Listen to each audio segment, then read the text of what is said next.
Jeffrey Panther. He is without doubt one of the most impressive martial arts masters in the world. Ninja, military man, Bushido expert. Now there's no words I could say that are able to embarrass this man quite as much as his own actions are. So let's just look at some of the footage and you can really begin to understand what it is that makes this man so special in the world of martial arts. To begin, he's going to show us how to effectively perform a staff takedown, a very difficult move to pull off and one that he does with just sheer perfection.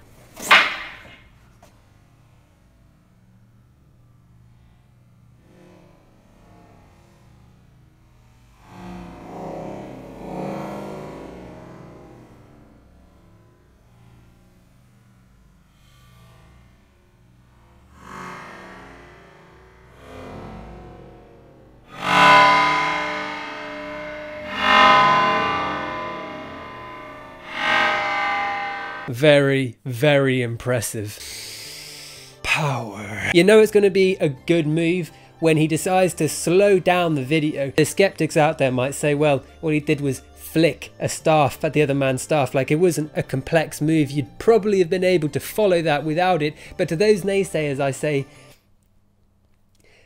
a common misconception is that you should always start attacking with your staff in your hands. This is always a mistake. Begin with the stick between your legs, hit it with a little swaggity swooty and swipe it right across their booty. Then you flick the stick at them. Now normally people would be able to hold on to the stick. He's not exactly throwing a concrete pillar onto it. Luckily, if you're attacking a severely disabled elderly man, the weight of the stick will make him drop it. It really is a bulletproof plan. Don't forget, of course, the complementary ramming of the double sticks up the anus. A man cannot attack if he's a human lollipop. 1/4 speed, 1/4 power. Okay, pretty lightly. Okay? And Greg's son's in front.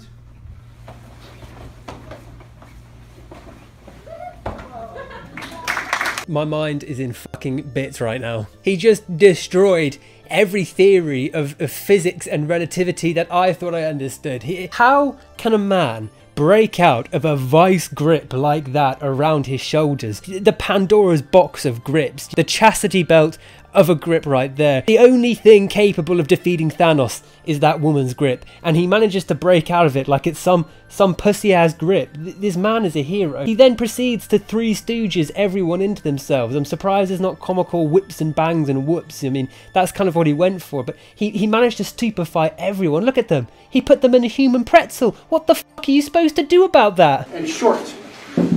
Yes, see how it's always trying to go down with just these little cuts there. There. And see how I'm outside that again. So, stay there. Extend. Kick to the rear.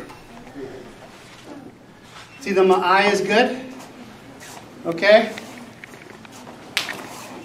And then, again here, boom, boom, here. Rear foot up. See, the eye is still good. Then closing the distance, here. Bring your right hand up again. Bring your right leg up again. The Maya is still good. See that? To here. Now I'm going to go off the elbow so I don't break his arm. Okay, I'm going to come up further, but it would be... Did anyone follow what was being said there? I failed to follow that entire thing. Now, the video is supposed to be an instructional video about maintaining a safe distance, but every single hit thrown looks like it would have landed. He was in a pretty comfortable hitting position, so I don't really follow that one, but maybe that's just my simpleton, moronic, dumbass, dipshit brain. You can back, out of reach. Go ahead, bring it around. Just out of reach, come around, boom, boom, boom, kick, boom. I mean, he's got me there. If you're Kratos carrying around half a tree and you lob it on someone's head, you're gonna deal damage, you know? If you're pulling out a fucking Buster Sword and dropping it on a dude's cranium, he's gonna be going nappy time. So he's not wrong. He was right, you know? If you drop an oak tree on a man's head when he misses a samurai strike, you'd win that situation, but it feels like a bespoke situation to have a half a boat behind your back at the time you're attacked by a samurai. Even in the samurai times, having that wood set up doesn't feel like something that would normally happen.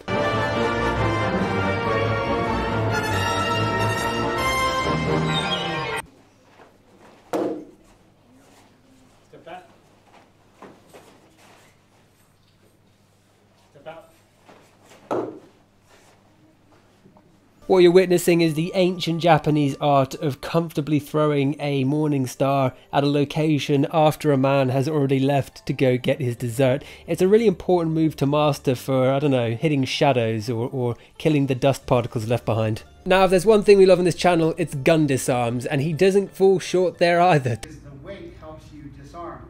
So if he's holding on me and I'm going to have him off the trigger just because I don't want him to hurt his finger, and I'm coming in for a shuto, the weight of the gun helps the shuto work a lot better.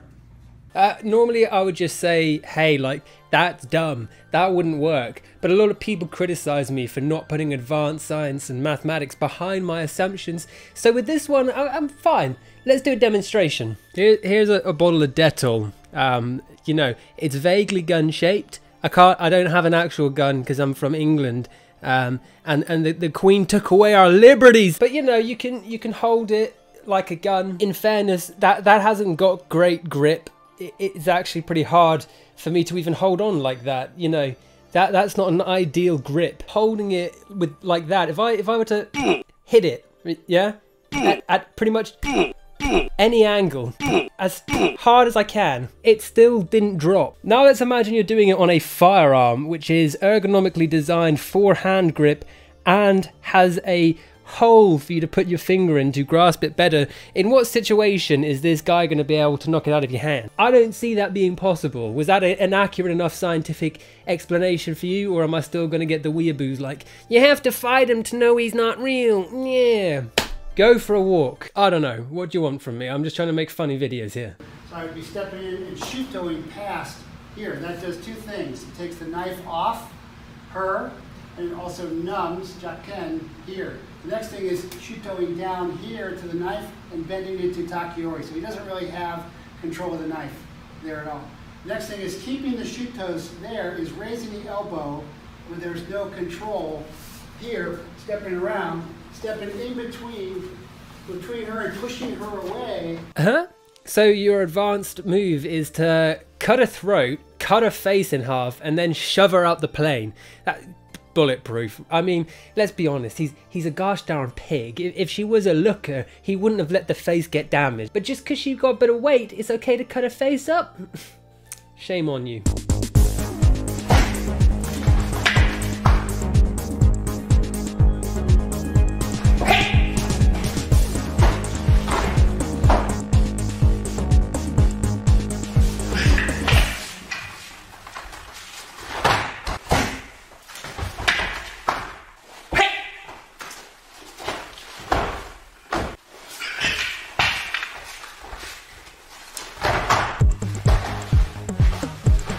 I don't know, I just found this one funny because in half the clips she's just grabbing onto the blade, sharp end and all, so in a real life situation her digits would be gone and she'd have a hard time gripping on any blade. But it's always a tough topic to talk about a young woman in these martial arts videos because of the hypocrisy of some of the viewers. You see, if it was an old man or an overweight person, everyone's like, haha, look at that idiot. But when it's a young woman, it's oh, how dare you, she's really trying, she could probably kick your ass. Yeah, hypocrite, seat sniffing hypocrite.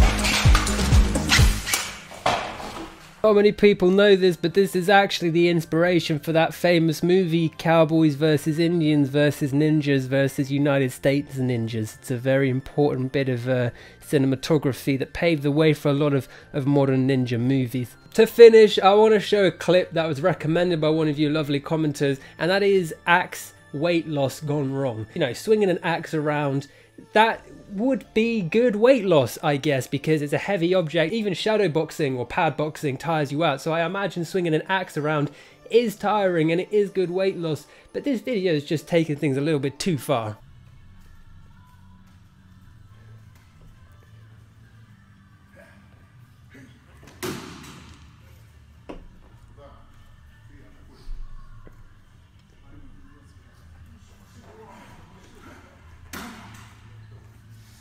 Now I can't show the rest of that video clip because it will get demonetized, but I can tell you that a fair old splinter and chunk goes through the shield and cuts the man's arm. This is what happens when a meathead meets a weebhead. Things go wrong. Those two worlds aren't meant to collide. Now, it doesn't take a genius to know that a blunt object in the shape of an axe being swung heavily at a shield will probably go through the shield and cause some damage to his arm. I think the guy's okay, no harm done. It's just an interesting little video clip to end it on. Thank you so much for recommending that. But before you go, watch this video here, it's really funny.